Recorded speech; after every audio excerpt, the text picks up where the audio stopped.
When the last days were upon me, and the ugly trifles of existence began to drive me to madness, like the small drops of water that torturers let fall ceaselessly upon one spot of their victim's body. I loved the irradiate refuge of sleep. In my dreams, I found a little of the beauty I had vainly sought in life, and wandered through old gardens and enchanted woods.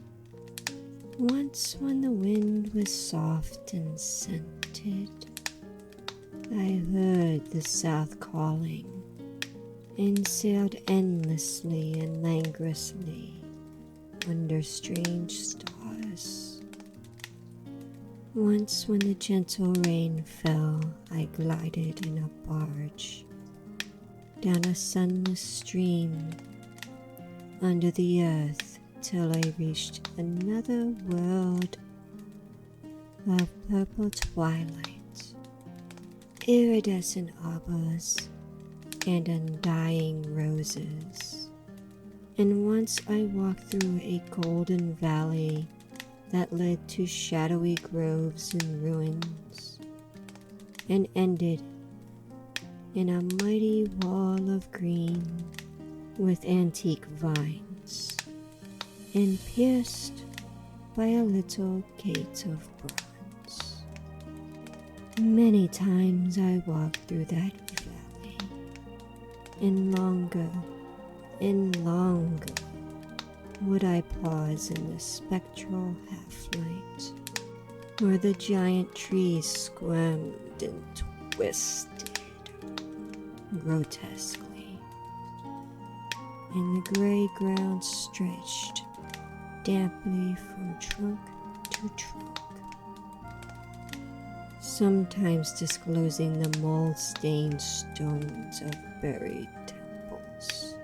And always the goal of my fancies was the mighty vine-grown wall with the little gate of bronze therein.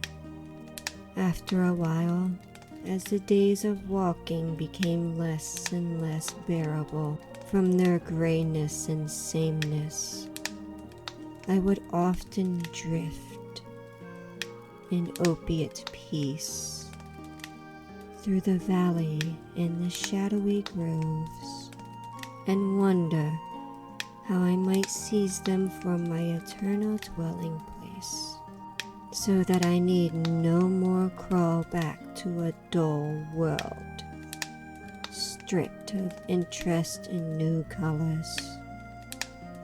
And as I looked upon the little gates in the mighty wall, I felt that beyond it lay a dream country from which, once it was entered, there would be no return. So each night I sleep, I strove to find the hidden latch of the gate in the envied antiqued wall, though it was exceedingly well hidden. And I would tell myself that the realm beyond the wall was not more than lasting merely, but more lovely and radiant as well. Then one night in the dream city of Zakarion, I found a yellowed papyrus filled with the thoughts of dream sages who dwelt of old in that city, and who were too wise ever to be born in the waking world. Therein were written many things concerning the world of dream, and among them was a lore of a golden valley and a sacred grove with temples, and a high wall pierced by a little bronze gate When I saw this lore, I knew that it touched on the scenes I had haunted, and therefore read long in the yellowed papyrus.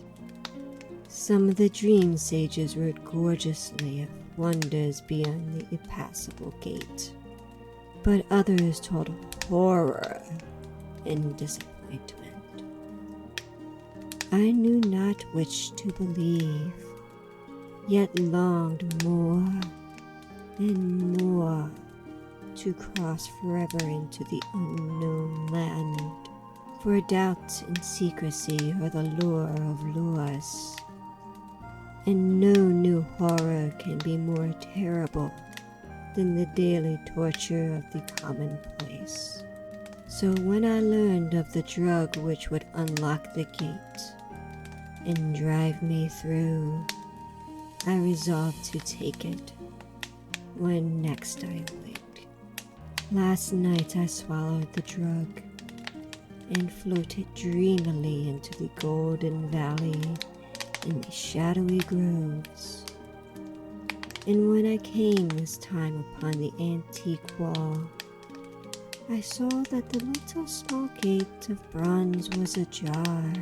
From beyond came a glow that weirdly lit the giant twisted trees and the tops of the buried temples. And I drifted on songfully, expectant of the glories of land from whence I should never return. But as the gate swung wider in the sorcery of the drug, and the dream pushed me through, I knew that all sights and glories were at an end, for in that new realm was neither land nor sea, but only the white void of unpeopled and illimitable space. So happier than I had ever hoped to be, I dissolved again into that native infinity of crystal oblivion, from which the daemon life had called me for one brief and desolate hour.